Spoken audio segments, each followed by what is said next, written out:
Hi అండి, అందరికీ నమస్కారం. Welcome to my channel, new channel అండి. Please subscribe, like, please support చేయండి. వంటిల్లు విఆర్ఆర్, ప్లీజ్ సపోర్ట్ మీ. ఈరోజు అయితే మనం ఎంతో టేస్టీగా ఉండే ఉల్లిపాయ పప్పు వేసుకుందామండి. చాలా టేస్టీగా ఉంటుంది ఉల్లిపాయ కారం పప్పు. నోటికి ఏమి రుచి లేనప్పుడు ఇలా ఒక ఉల్లిపాయ కడిగేసుకొని పప్పు వేసుకుంటే చాలా టేస్టీగా ఉంటుంది. ముందుగా అయితే ఒక బౌల్ పెట్టుకొని దాంట్లోకి ఆయిల్ వేసుకుందాం. వేసుకొని పోపు దినుసులు అనేది వేసుకొని అలాగే ఎండుమిర్చి కూడా వేసుకుందాం. ఎండుమిర్చి వేసుకొని వేయించుకుందాం.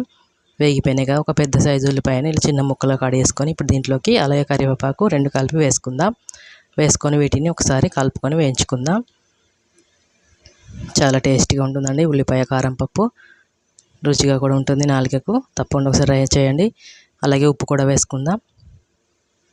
ప్లీజ్ సబ్స్క్రైబ్ చేసుకుని మన ఛానల్ ప్లీజ్ సపోర్ట్ చేయండి ఫ్రెండ్స్. అలాగే దంచి పెట్టుకున్న వెల్లుల్లిపాయలు వేసుకుందాం. ఒక 5-6 వేసుకొని ఒకసారి కలిపేసుకుందాం. కలిపేసుకొని ఇప్పుడు దీంట్లోకి పసుపుని యాడ్ చేసుకుందాం. పసుపు వేసుకొని మరొకసారి కలుపుకుందాం.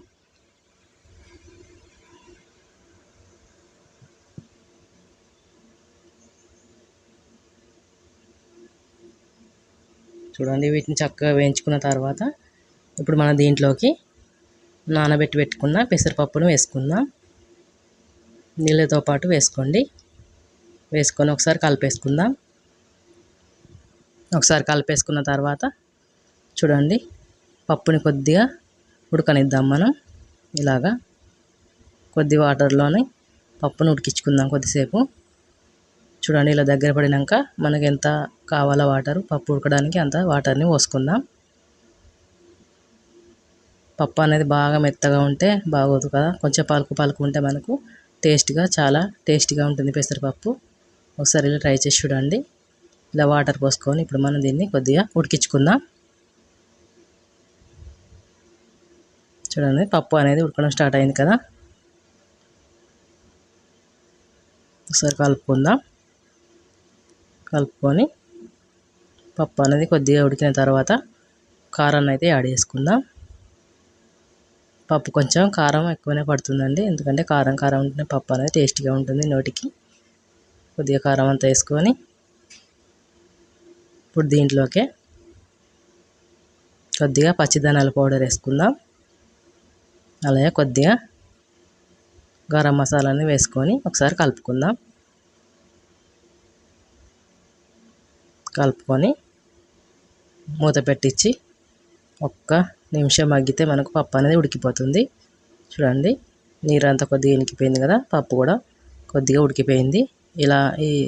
ఇలా దించేసుకుంటే మనకి చల్లారిన తర్వాత ఇంకొంచెం ఉడికిపోతుంది. ఇప్పుడైతే స్టవ్ అనేది ఆఫ్ చేసుకుందాం. చేసుకొని లాస్ట్లోకి కొత్తిమీర అనేది వేసుకుందాం. వేసుకొని ఒకసారి కలిపేసుకుందాం.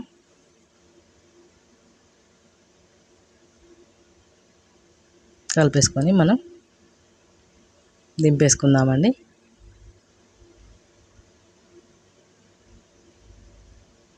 దింపేసుకొని సర్వ్ చేసుకుంటే చాలా టేస్టీగా కారం పప్పు అనేది రెడీ అయిపోతుంది. ఉల్లిపాయ కారం పప్పు ఒకసారి తప్పకుండా ట్రై చేసి చూడండి. అలాగే మన ఛానల్ని ప్లీజ్ సబ్స్క్రైబ్, లైక్ చేయండి, ప్లీజ్ సపోర్ట్ చేయండి ఫ్రెండ్స్.